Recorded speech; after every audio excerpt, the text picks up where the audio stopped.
This is Module 11, proving statements about segments and angles. We've already done this, a few of these, but to have a formal definition of what a proof is, all a proof is a logical argument that shows a statement is true. You're proving something. We're mainly going to be doing what's called two-column proofs, in which you have a number of statements and corresponding reasons that show an argument in a logical order. And how those are going to always look are going to be, you have your statements,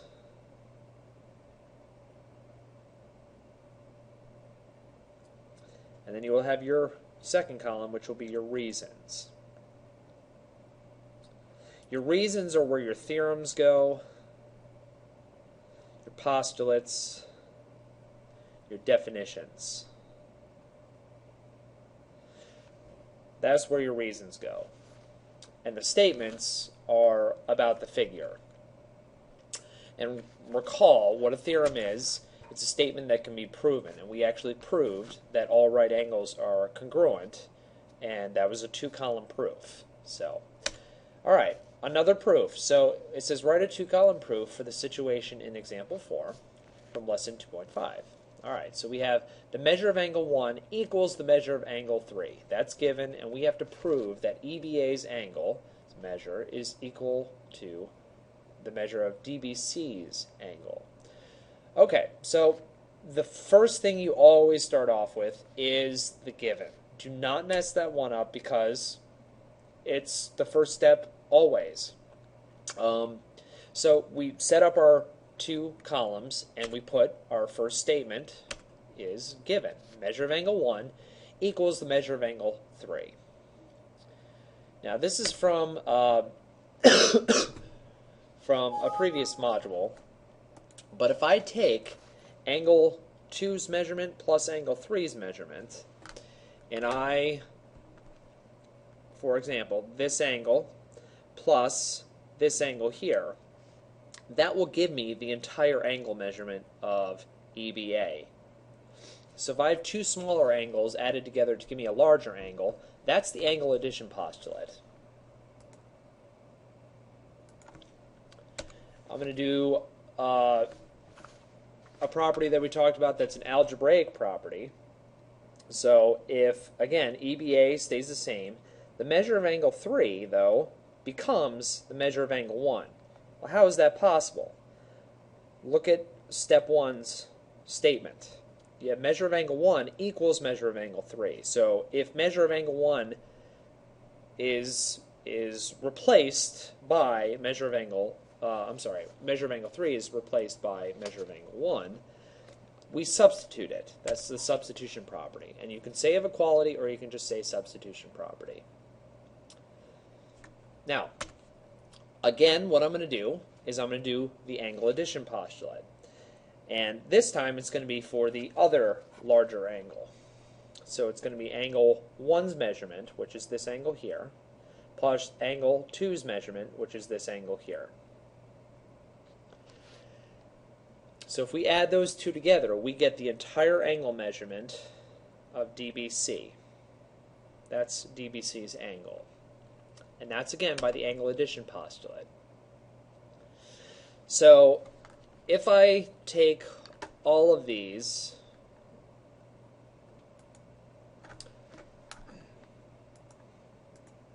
so if I look at steps 3 and 4, I see that EBA's angle measurement and DBC's angle measurement equal the exact same thing. Anytime you have something equaling the exact same thing, you can use the transitive property to state that they're equal to each other. And that's the transitive property of equality, or just transitive property. And we stop. And the reason we stop is because what we were trying to prove is what our last step was. And that's it. Another proof. Okay, so suppose I'm given that AC is equal to AB plus AB. That's given. All right. Let's take a look at this. I have to prove that AB is equal to BC. Well, how do I do that? First and foremost, always start with the given. So I have my given. That's my first statement. Now, again, we use this with the angle addition postulate with the previous proof. Looking at this, I see that if I take AB's segment plus BC's segment length, that is, equals the entire thing. That's your segment addition postulate. This AB here plus this BC here equals the entire length of AC. That's your segment addition postulate from previous modules. Now, again, I look at this. This is from the previous proof that they both equal the exact same thing. So I can use the transitive property to set them equal to each other. AB plus AB equals AB plus BC. So that's by transitive property. And you can say, again, transitive property of equality or just transitive property. Now the thing I notice is that this guy here and this guy here are the same. The exact same, so if I want to get rid of them, I could do the subtraction property. And then after that, I do the substitution property because I have to make sure I get rid of and evaluate the two. And when I do that, the substitution, AB equals BC, I've already taken what I need to prove here. So I kind of added a step in here, and the main reason is because you can skip a step, but I don't like to in proofs because then people ask questions, well, why didn't you put this, or why didn't you indicate that? Well, sometimes when you start getting good at proofs, you can start to skip steps, and you already assume, okay, I've already done those steps, and I've gotten to here, this is what I justify as. But for now, we're just going to kind of take it as stepwise as we possibly can. So this is a 5-step proof.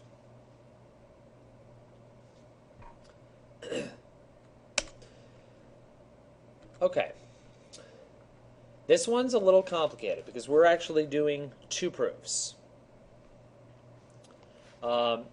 within one. We're trying to prove 2 different statements. Okay, so let's dive in. It says M is the midpoint of AB. All right, so let's start off with M is the midpoint of AB. That's given. Now, you have to recall in a previous module what midpoint is. What does the definition of midpoint state? Well, definition of midpoint states that the 2 segments are going to be congruent. So this segment's going to be congruent to this segment. That's by the definition of the midpoint. Now, how can I state that AM is equal to MB? Steps 2 and 3 look very similar. This is a property that you're going to use very often, so it's something that you should remember. Anytime you go from congruence to equality, or from equality to congruence, you're always going to say it's the definition of congruent. Or you can say definition of congruent segments or angles, whatever you're dealing with. In this case, it's segments. All right. Again, we're using AM plus MB. This is something that we've used quite often. AM's segment plus length plus MB's segment length equals the entire thing of AB. That's, again, segment addition postulate. You can put segment addition or segment addition postulate. And after this, I'm going to make a substitution. AM stays the same here. MB becomes AM. How is that possible? Because of this statement here. AM equals MB, that means I can make a substitution there. Now, this is, again, one of those things people remember from algebra as combining like terms, but remember from a previous module that anytime you have this, you're doing you can either do substitution, you can also do the opposite of the distributive property. Either or, I will accept. In this case, I evaluated something, so I call it the substitution property. So that's one of the things we had to prove. Now, what's the other thing we had to prove? Well, if I divide by 2 on both sides, that's a division property that gives me the second thing that I have to prove. So these 2 here, from here to here, are algebraic properties. The ones 1 through 5 steps are more of the geometric properties, and those ones I think are a little tricky. But we can stop because we've actually proved what we need to prove. We've proved these two statements here. So we're done.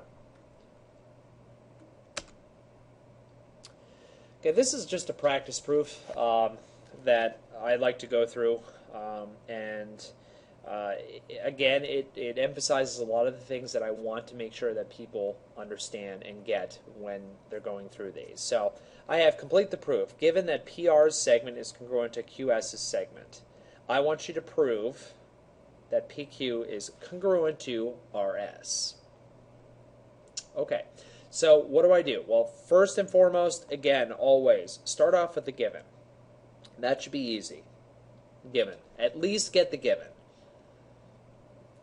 Remember from previous proofs, anytime I go from congruence to equality, that's definition of congruent. If you want to be more specific and say definition of congruent segments, fine. It's up to you. But I don't really mind. It doesn't matter to me. Okay, so C, something again we've run into a bunch of times. PQ is length, and then QR's length. If you add those together, you get the entire length of PR. That's going to be a segment addition postulate. Segment addition postulate.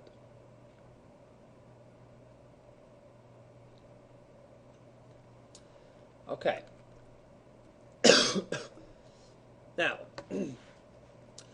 I could also go the other way and say that QR plus RS, so QR plus RS equals QS.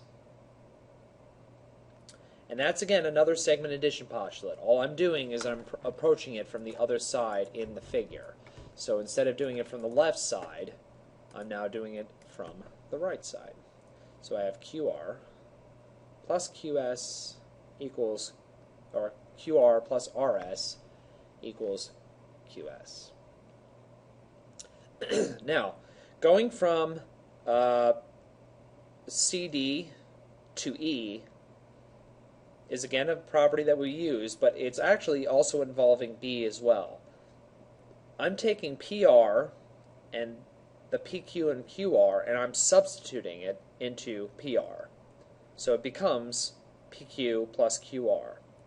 I'm also taking the QS and substituting it in to make QR and RS down here.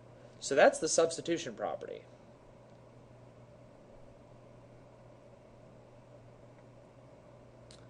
Okay, and you can say substitution property, substitution, or a substitution property of equality. Doesn't matter. Okay, so now that I did the subtraction property, I can now evaluate this. This guy goes away, and I got PQ equals RS. So once I have that, how do I get from this, because I'm very close here to here, how do I get from equality to congruence? Well, again, we used it going from A to B, so this is going to be the definition of congruent segments, that PQ, segment-wise, becomes RS's segment. And that's it.